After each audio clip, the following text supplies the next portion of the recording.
રામ રામ ને સીતારામ બધાને કેમ છો? યુટ્યુબની, ઇન્સ્ટાગ્રામની ને ફેસબુકની પબ્લિક. હાલો, આપણે આજે ખૂબ જ સ્પેશિયલ દિવસ છે આજે આપણો, બરોબર. આપણે રથમાં બેસી ગયા છીએ કેમ કે આપણે જવાનું છે ઉમિયા માતાના દર્શન કરવા માટે ઊંઝા. તો એ અમારા કુળદેવી છે કડવા પટેલના, તો તમને પણ અમે જરૂરથી દર્શન કરાવશું. ઘણા દિવસથી અમારા વિડીયો નહોતા આવતા, પણ હવે અમારા વ્લોગ કન્ટિન્યુ આવશે અને જોજો અમારો વ્લોગ ખૂબ જ મસ્ત છે. બન્યા રહેજો અમારી સાથે આ વ્લોગમાં. કેમ છો બધા મિત્રો? મજામાં જશો, બસ એવી આશા રાખું છું. ઘણા દિવસ પછી પાછા આપણે વ્લોગ બનાવવાનું ચાલુ કર્યું છે. એનું રીઝન એક જ હતું કે હું ખૂબ બીમાર થઈ ગઈ હતી અને આપની સૌની સમક્ષ મેં પણ બતાવ્યું હતું કે હું એડમિટ છું. એડમિટ થયા પછી પણ તબિયત સારી નથી રહેતી, એટલા માટે આપણે વ્લોગ નહોતા બનાવતા. આજથી ફરીથી આપણે વ્લોગ બનાવવાનું ચાલુ કર્યું છે અને બસ ઘરેથી નીકળી ગયા છે, રથમાં બેસી ગયા છે અને માં ઉમિયાના ધામે જઈ રહ્યા છે. તો આપ સૌને કાલે સવારે દર્શન કરાવીશું અને જો શક્ય હશે અને જો સવારમાં આરતીનો લાભ અમને થશે તો આપ સૌને પણ આરતીનો લાભ કરાવીશું અમે. તો ચાલો મળીએ આપણે કાલે સવારે. Bye bye. આપણે પહોંચી ગયા છે ઊંઝા અને આપણને મળી ગયો છે આપણો રથ, એટલે આપણે રથમાં બેસીને નીકળી ગયા છીએ માતાજીના દર્શન કરવા માટે. પણ આ વહેલી સવાર છે એટલા માટે બધી દુકાનો બંધ છે. તમે જોઈ શકો છો આપણે પહોંચી ગયા મંદિરના ગેટ આગળ. અહીં પ્રવાસીઓની ગાડી પડી છે મિત્રો, આજુબાજુ જોઈ શકો છો. ખૂબ જ દુકાનો છે.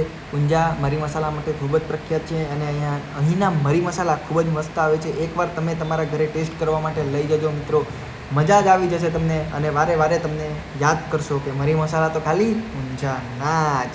ત્યારબાદ અમે આગળ ગયા તો ઉમિયા માતાની મસ્ત મનમોહક એવી મૂર્તિ જોઈ મિત્રો. આગળ અમે ચાલતા ગયા અને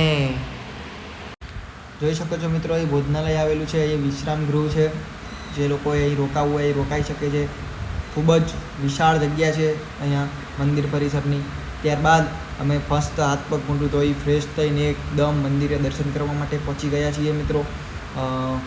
મમ્મી તો ચપ્પલ કાઢવા માટે આગળ જતી રહી મારાથી અને હું એમની પાછળ મોબાઈલ લઈને જાઉં છું. ત્યારબાદ અમે ચપ્પલ મૂકી દીધા છે અને માતાજીના દર્શન કરવા માટે અમે ખૂબ જ અમને ઉત્સાહ છે ને એકવાર અમને ઘણા સમય પછી અમે આ મંદિરે આવ્યા છીએ એટલે મમ્મીનો ઉત્સાહ તો જો, વાહ વાહ. આપણે પહોંચી ગયા છે મંદિરની અંદર, તો ફટાફટ આપણે માતાજીના દર્શન કરીએ. કારણ કે મહિના પછી આવો, 2 મહિના પછી અગર રોજ આવો, પણ માતાજીને મળવાનો આનંદ જ કંઈક અલગ હોય છે.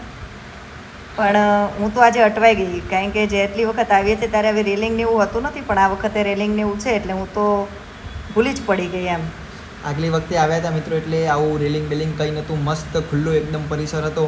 મમ્મી તો પેલા જે ગેટે નહોતો જવાનું એ ગેટે વયા ગયા હતા, પછી પેલા દાદાએ બોલ્યા ને એટલે પછી પાછા આવ્યા. પછી અમે ખૂબ જ, મમ્મી તો જુઓ મારાથી આગળ કેવા જાય છે, કેટલી ઉતાવળ છે એમને દર્શન કરવા માટે. પછી અહીંયા જો ફરીથી હું અટવાઈ ગઈ. પેલા માસી પોતું મારે છે તો મને કે અહીંયાથી જાઓ, આ બાજુ બોર્ડ મારેલું છે બહેનોને જવા માટેનું, પણ માસી પોતું મારે છે એટલે સેલ્ફી પાડે છે અહીંયા મિત્રો. જોઈ શકો છો મિત્રો, મમ્મી અને હું, મમ્મી આગળ હું પાછળ બંને દર્શન કરવા માટે જઈએ છીએ આગળ. મસ્ત જોઈ શકો છો મિત્રો, મંદિર કેવું મસ્ત છે. આ છે અમારા કડવા પટેલના કુળદેવી ઉમિયામાં. જો તમને પણ દર્શન કરાવીએ. બોલો મિયા માત કી જય. મિત્રો મોબાઈલની અહીં પરમિશન નહીં હતી એટલે અમને વધારે વાર દર્શન ન કરાવી શક્યા. જોઈ શકો છો મિત્રો આખો મંદિરનો નજારો આજુબાજુનો, અને વાતાવરણ પણ એવું ખૂબ જ મસ્ત હતું જેથી અમને પણ ખૂબ જ મજા આવી ગઈ મિત્રો. ત્યારબાદ અમે અંડરગ્રાઉન્ડ જે ગણપતિ દાદાનું મંદિર છે ખૂબ જ મસ્ત છે, નાની એવી મૂર્તિ છે પણ ખૂબ જ મસ્ત છે. ચલો મિત્રો તમને એમના પણ દર્શન કરાવીએ અમે. તો મમ્મી તો આગળ જતા રહ્યા અને હું મમ્મીના પાછળ. આપણું કામ મમ્મીના પાછળ જવાનું. તો જોઈ શકો છો મિત્રો, ખૂબ જ મસ્ત નાનું એવું ગણપતિ દાદાનું મંદિર છે, નીચે આવેલું છે મંદિરની. મમ્મીએ દર્શન કર્યા, મેં પણ દર્શન કર્યા. પછી અમે નીકળ્યા મંદિરની બહાર. જોઈ શકો છો મિત્રો આજુબાજુ આવું મંદિર છે અમારી ઉમિયા માતાનું. આજુબાજુ ઘણા નાના દેવી દેવતાઓની મૂર્તિઓ અહીં મૂકેલી છે અને તેમનું નામ પણ નીચે લખેલા છે. અને ત્યારબાદ અમે આવ્યા બહારની સાઈડ.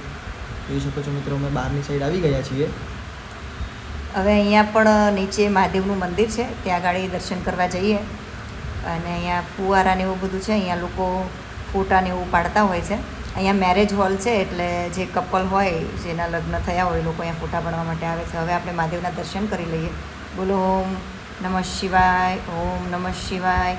મહાદેવ દાદાના દર્શન કરી અને આપણે આગળ વધીશું. મસ્ત હું મમ્મીનો પાછળથી વિડીયો ઉતારતો ત્યાં ટેણી વચ્ચે આવી ગઈ. તો ટેણી તો આવ્યો એની મમ્મીએ વચ્ચે આવી ગઈ, એટલે મમ્મી હવે થોડાક દેખાય છે. રામ રામ સીતારામ બધાને, જય કષ્ટભંજન મહારાજની જય. જય ઉમિયામાં, જય ખોડિયારમાં. કેમ છો બધા? મજામાં જ હશો. સવાર પડી ગઈ છે અને આપણે ઉમિયાધામ પહોંચી ગયા છીએ. આપણે દર્શન પણ કરી લીધા છે, પણ આપણને આરતીનો લાભ ના થયો કારણ કે આપણો રથ થોડો લેટ પડ્યો હતો એટલા માટે. તો ચાલો આખા વ્લોગમાં બન્યા રહેજો અને અમે તમને માતાજીના દર્શન કરાવ્યા છે. તો તમે સૌ ઉમિયામાં લખવાનું ભૂલતા નહીં. જય ઉમિયામાં બધા જ કોમેન્ટમાં લખજો અને કોણે ઉમિયાધામ જોયું છે પણ લખજો. ચાલો ફરીથી મળીશું.